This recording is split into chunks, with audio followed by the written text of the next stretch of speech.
Hi guys, welcome back to my channel. ഇന്നത്തെ video ഞാൻ പണ്ട് പറഞ്ഞിട്ടുണ്ടായിരുന്നല്ലോ, എൻ്റെ വയറ്റിലൊരു സിസ്റ്റ് ഉണ്ടായിരുന്നു. അപ്പോൾ അതിൻ്റെ സർജറിക്ക് പോകുന്നതിൻ്റെ ഒരു വീഡിയോ ആണ് ഇത്. ഏകദേശം ഇപ്പോൾ സർജറി കഴിഞ്ഞിട്ട് 2 മാസമായി. അപ്പോൾ വീഡിയോ കുറച്ച് ദിവസമായി ഞാൻ എഡിറ്റ് ചെയ്യണമെന്ന് വിചാരിച്ചു. കുറേയധികം ദിവസമായി എഡിറ്റ് ചെയ്ത് വെക്കണമെന്ന് വിചാരിച്ചിട്ട്. അപ്പോൾ ഇന്നാണ് എനിക്ക് ഇടാൻ തോന്നിയത്. അപ്പോൾ നമ്മൾ സർജറിയുടെ തലേ ദിവസം ഹോസ്പിറ്റലിൽ അഡ്മിറ്റ് ആവണമായിരുന്നു. അപ്പോൾ ലാപ്രോസ്കോപ്പിക് സർജറിയാണ്. അപ്പോൾ അതിന് മുമ്പായിട്ട് പള്ളിയിലൊക്കെ ഒന്ന് കയറി പ്രാർത്ഥിച്ചിട്ട് പോകാമെന്ന് വിചാരിച്ചു. നമ്മൾ പുത്തമ്പള്ളിയിലാണ് എത്തിയത്. എന്തുണ്ടെങ്കിലും നമ്മൾ പുത്തമ്പള്ളിയിലാണ് പോയി പ്രാർത്ഥിക്കാറുള്ളൂ കേട്ടോ. അപ്പോൾ പാറും ഉണ്ട്, അതേപോലെ തന്നെ ഞാനും കൂടിയിട്ടാണ് പള്ളിയിൽ എത്തിയത്. അപ്പോൾ നമ്മുടെ എല്ലാ ഡോക്യുമെൻസും, സർജറിക്കുള്ള എല്ലാ ടെസ്റ്റുകൾ ചെയ്ത ഡോക്യുമെൻസൊക്കെ കൂട്ടി ഞങ്ങൾ ഹോസ്പിറ്റലിൽ പോവാണ്. സരോജ ഹോസ്പിറ്റലിലാണ് സർജറി ഉണ്ടായിരുന്നു കേട്ടോ. പക്ഷെ ഷൊർണൂർ റോഡിലാണ് നമ്മുടെ സരോജ ഹോസ്പിറ്റൽ വന്നിട്ട്. അപ്പോൾ ഏകദേശം ഒരു 4-5 മണിക്കൂടെ എടുത്തിട്ട് ഞങ്ങൾ സരോജ ഹോസ്പിറ്റലിൽ അഡ്മിറ്റ് ആവാൻ പോവാണ് കേട്ടോ. ഇതാണ് ഹോസ്പിറ്റൽ. തൃശ്ശൂരാണ് വരുന്നത്. കൂടുതലും പ്രഗ്നൻസി ഒക്കെ നടക്കുന്നത് ഒരു ഹോസ്പിറ്റലാണ്. പക്ഷെ ചെറിയൊരു ഹോസ്പിറ്റലാണ്, നീറ്റ് ആൻഡ് ക്ലീൻ ആണ്. എനിക്ക് ഭയങ്കര ഇഷ്ടമായിട്ടുള്ളൊരു ഹോസ്പിറ്റലാണ് കേട്ടോ.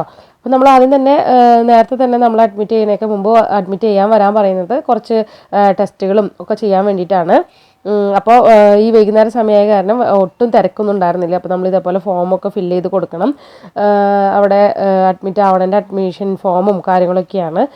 അപ്പോൾ അത് നമ്മൾ ഫില്ല് ചെയ്ത് കൊടുക്കുകയാണ്.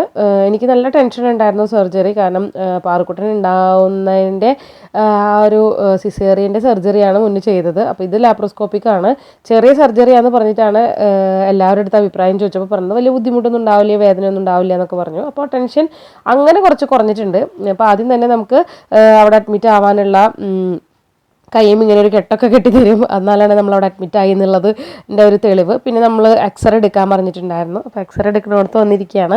അപ്പോൾ ഇങ്ങനെ കുറച്ചധികം ടെസ്റ്റുകളൊക്കെ ഉണ്ട് കേട്ടോ. അപ്പോൾ എക്സ്റേ ഒക്കെ എടുത്തു, കുഴപ്പമൊന്നുമില്ല എന്നാണ് കണ്ടത്. പിന്നെ നമ്മൾക്ക് റൂം കിട്ടി. അപ്പോൾ റൂമിലേക്കാണ് പോകുന്നത്. അത്യാവശ്യം കുറച്ച് വലിയ റൂമാണ് അവിടുത്തെ. അപ്പോൾ ടിവിയും AC ഒക്കെ ഉള്ളൊരു റൂമാണ് നമ്മൾ എടുത്തിട്ടുള്ളത്.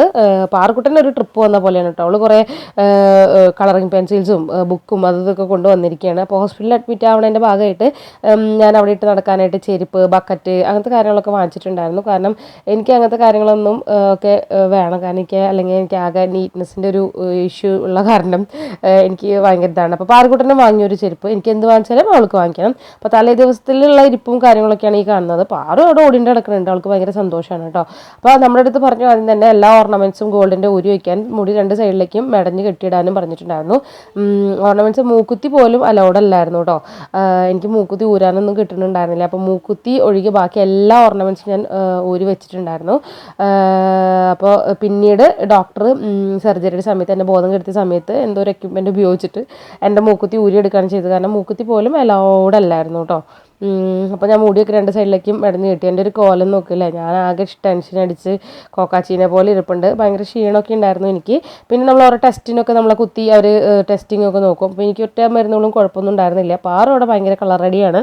ഞാൻ ആ മൂക്കുത്തിയൊക്കെ വലിച്ച് പറിച്ച് ഊരാൻ നോക്കുകയാണ്. എനിക്ക് ഊരാനൊന്നും കിട്ടിയില്ല കേട്ടോ. പിന്നെ കയ്യുമ്മ ഫേക്ക് നെയിൽസ് ഉണ്ടായിരുന്നു. പക്ഷെ അത് മാത്രം, ബാക്കി എല്ലാം നഖം വെട്ടണമെന്ന് പറഞ്ഞു. പക്ഷേ ആ ഫേക്ക് നെയിൽസ് മാത്രം ഞാൻ കൈയും കാലും പിടിച്ചിട്ട് ഡോക്ടറെ അടുത്ത് പിടിച്ചിട്ട് ഡോക്ടർ പറഞ്ഞു കുഴപ്പമില്ല, അതൊന്നും ഊരണ്ടാന്ന് പറഞ്ഞു. ഈ കിടക്കണ കിടപ്പ് ഞാൻ സർജറി കഴിഞ്ഞിട്ടുള്ള കിടപ്പാണ്, കണ്ടാലറിയാലോ. വയറൊക്കെ നന്നായി വീർത്തിട്ടുണ്ടായിരുന്നു. കാരണം അവർ 3 സൈഡിലാണ് കീറുക, പൊക്കിളിൻ്റെ മുകളിൽ, പിന്നെ വയറിൻ്റെ 2 സൈഡിലും. ഒരു സൈഡിൽ ചെറിയൊരു എക്യുപ്മെൻറ്റ് കയറ്റാൻ വേണ്ടിയിട്ടുള്ളതാണ്, അത് ചെറിയൊരു മുറിവായിരുന്നു.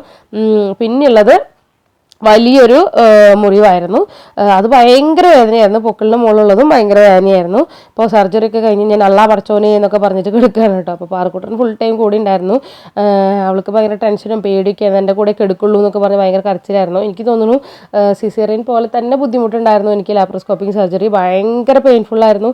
എനിക്ക് എണീക്കാൻ, അതിൻ്റെ വേദനയൊക്കെ വിട്ടതിന് ശേഷം എനിക്ക് ഭയങ്കര വേദനയായിരുന്നു. ICUവിൽ ഒരു ദിവസം സർജറി കഴിഞ്ഞ് വൈകുന്നേരം ആകുമ്പോഴേക്കും എന്നെ ഡിസ്ചാർജ് ചെയ്തു. അപ്പോൾ കൈയൊക്കെ കണ്ടോ നീര് വന്ന് ആകെ വീർത്തായിരുന്നു. കാരണം എത്രയധികം മരുന്ന് കയറ്റിയെന്നൊന്നും എനിക്കറിയില്ല.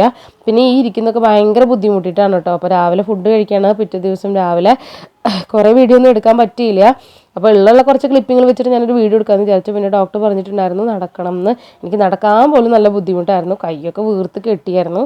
അപ്പോൾ ഇത്രയൊക്കെയുള്ള വീഡിയോ. അത്ര വലിയ സുഖകരമായ സർജറി അല്ലായിരുന്നു. ഇപ്പോൾ റെസ്റ്റൊക്കെ കഴിഞ്ഞ് ഞാനിപ്പോൾ 2 മാസം കഴിഞ്ഞു. ഞാനിപ്പോൾ ഓക്കെയാണ്. പക്ഷെ എന്നാലും ഞാൻ നന്നായി തടിയൊക്കെ വെച്ചിട്ടുണ്ട്. അപ്പോൾ ഇത്രയേ ഉള്ളൂ. ഈ വീഡിയോ ഇടണമെന്ന് കുറേ നാളായി വിചാരിക്കുന്നു. അപ്പോൾ നമുക്ക് അടുത്ത വീഡിയോയിൽ കാണാം. Tata, bye bye.